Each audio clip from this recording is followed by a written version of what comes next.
yung si Saldico, si Martin Romualdez, si Hindi nga Jesus sinali Lopez siguro. Estrada, at Joel Villanueva. And- Ito naman naglalabasan sa balita, sinasabi ko lang po, di ba pa? Kaya siguro isip nila, Hayang ipantudlo, puro hindi congressman. kaya baliwala sa ICI. Nino. Ay, klaro eh. Dahil Kaya ang distaya. maliit lang na isda. Puro ay ba wala congressman na yung pong pantudlo.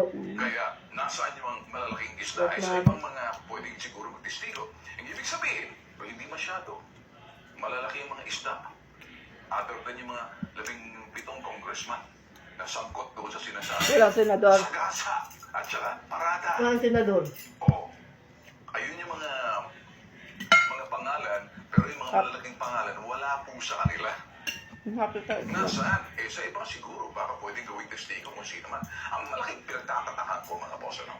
Yung Marines na nagtestigo na dala ni Senator Marcoleta, nawawala, hindi na nakikita. Nawala bitaw. Sino? Yung aswita. Cash yung mga basura daw. Pag sila rin basura, Sino yun?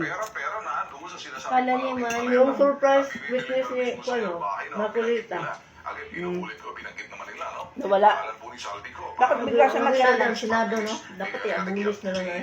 Tawag mo ng Senado. Ba't bigla siyang nagkaroon ng witness? Kaya nga, surprise. Bigay ni ano, ni Defensor. Ni Mike Defensor. Tahimik eh. Siguro mas mahalaga kung yun ang magsalita, kung yun ay tatawagin ng ICI bilang testigo at bigyan ng witness protection program. Doon Ay, ang halang na lang. mga mata ng taong bayan ng malaking isla eh. Tanong, Mukha lang. Sa sili. wala pa rin daw ata sila Naka ng na. investigation, puro dokumento. Yun po ang sinasabi ng mga balita. Ako naman ay nagsasabi rito, hindi ako nagko-komentaryo. Wini-weave ko lang po yung mga kaganapan. Ha?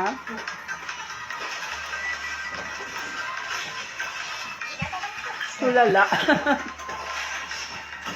Ano ko nga? Oh.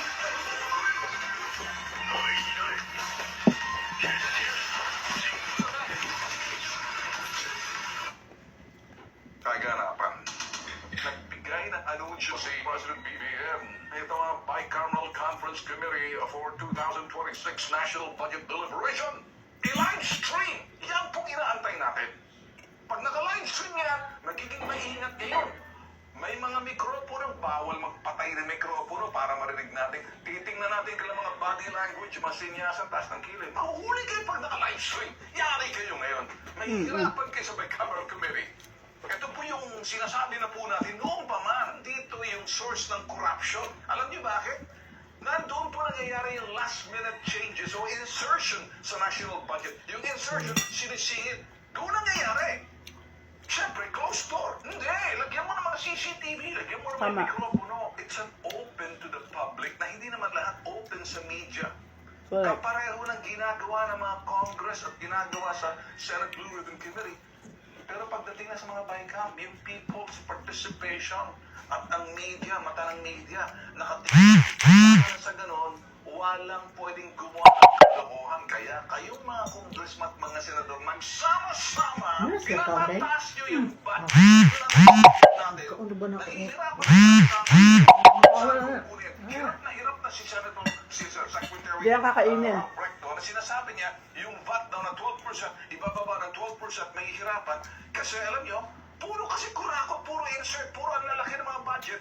Paano babayaran yung utang na, tapos ibababa mo yung buwis? Ako naman, in favor ako ng babaan yung VAT. Pag binabaan mo yung VAT, walang